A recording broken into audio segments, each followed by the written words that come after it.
Hi there, this is Jess from CookSmarts here, and I'm really excited today to show you in this video how to use the new Log to MyFitnessPal button that CookSmarts just rolled out in January of 2015. We know that a huge part of our community uses MyFitnessPal to keep track of their calories, and we wanted to make it as easy as possible for you to log your CookSmarts meals into MyFitnessPal because we're such a big fan of the app. So right now, you will see, on every single meal, you will see a blue Log to MyFitnessPal button right on the meal. And the way you can use it, I want to use this video to show you how to use it and also a couple of notes that you should just be aware of if you do decide to use it. So as you can see here, we're on the slow cooker chicken noodle soup, and I want to go ahead and log it into MyFitnessPal. So I'm going to click this button, and it's going to bring up this little window. I'm already logged into MyFitnessPal, so it's just going to go and have this recipe talk to MyFitnessPal. The next thing you want to do is you want to make sure to review the ingredients on MyFitnessPal. Sometimes they just grab the wrong quantities or not quite the right ingredients. You want to just do a quick double check to make sure that everything looks right. Okay, so as you can see here, as I scroll through, we have 2 cups of rotisserie chicken marked, and they've got 2 ounces, and 2 ounces is actually a lot less than 2 cups. I'm going to go ahead and edit the quantity. And even since there's not an ability to change this, I'm going to actually just go ahead and try to replace this ingredient and find one that might be a little bit easier for me to match. So you know MyFitnessPal has a huge database, so clearly lots of rotisserie chickens are now coming up. So you can kind of just look through, and I have this rotisserie chicken shredded, because I'm going to see if they have cups. So perfect.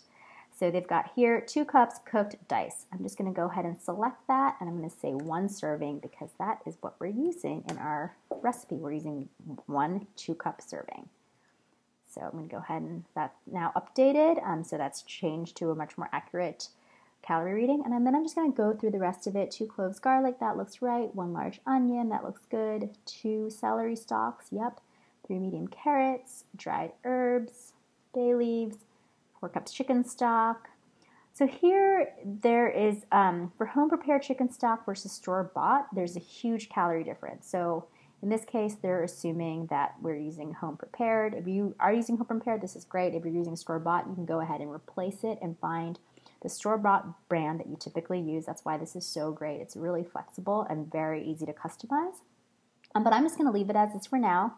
We have 1 cup of orecchiette, which is good, 1/2 cup of salsa. And if you have, again, a specific brand, you can go ahead and replace it and try to find your specific brand. And then 2 ounces Parmesan cheese.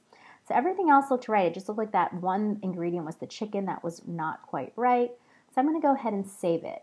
You can go ahead and save and log it if you want to make sure that it gets into your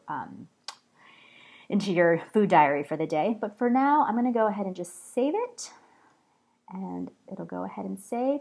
And we always have the recipes, even if you made a different serving size than 4, you want to actually always leave it at 4 when it's talking to MyFitnessPal. Otherwise, things get a little bit wonky. So just leave the serving sizes at 4, even if in our app you had selected a different number of servings. So this works really well for a very straightforward CookSmarts recipes. But one of the things about CookSmarts meal plan service is that we often cook something once and use it twice. And so there are sometimes dependencies. So this slow cooker chili is a really good example of that. It's from October 6, 2014. And if you scroll down the ingredients, you see that we use 2 pounds of ground meat, but that's actually enough for 2 days. So what you would want to do is when you go into MyFitnessPal, you're going to actually have to have the 2 pounds. So this does require a little bit of reading through the recipe and all of that. If you don't want to go through and have everything, you can just go ahead and use our nutrition label. Because our nutrition label, we've manually done all that work for you. We've halved everything. Since you're going to use this chili over 2 days, you're going to use it again in nachos.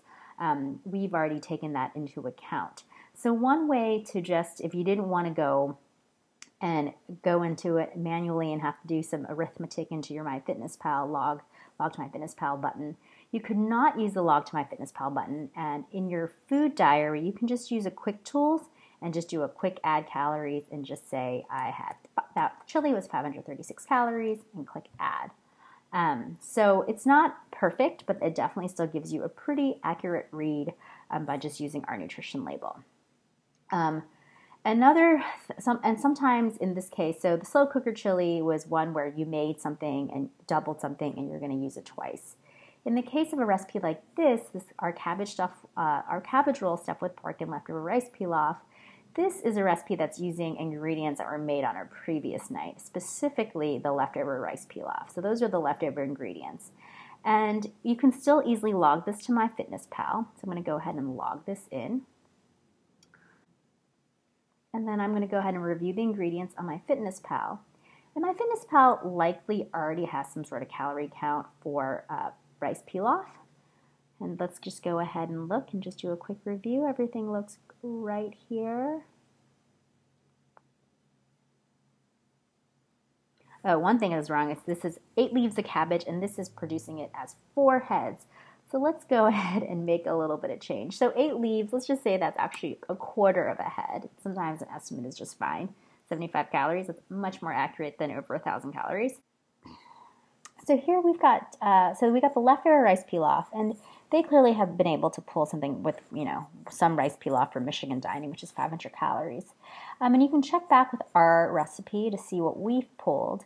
And the way to do this is if you click on the calories, you can see here that our rice pilaf is actually, if you look at the specific ingredient, 40 calories per serving. So a total for 4 servings would be 160 calories, which is pretty different than what they have here. So what you could do is leave it in if you'd want, or what you could do is go ahead and replace it and try to find a rice pilaf that more resembles the one that we've got. It's totally up to you. But we are building up our rice pilaf from the previous day and measuring all the different ingredients that we actually recommended and used. So our calorie count for this one is more accurate than what MyFitnessPal is pulling. But it's totally up to you, and it sometimes might be more work than it's worth. So you can totally decide how you want to handle this. All right, so that's basically how you can now use Cook Smart's meals with MyFitnessPal, just a couple of different examples. And again, there are going to be discrepancies, and we want to make sure you check through all of the ingredients they pull and make any modifications as necessary. So even if there are discrepancies here and there, I wouldn't worry about it too much because you are being very conscientious of all your calorie intake by using MyFitnessPal with CookSmart. So regardless, you're probably going to see some great improvements. So hope this is helpful, and we hope you enjoy this new feature.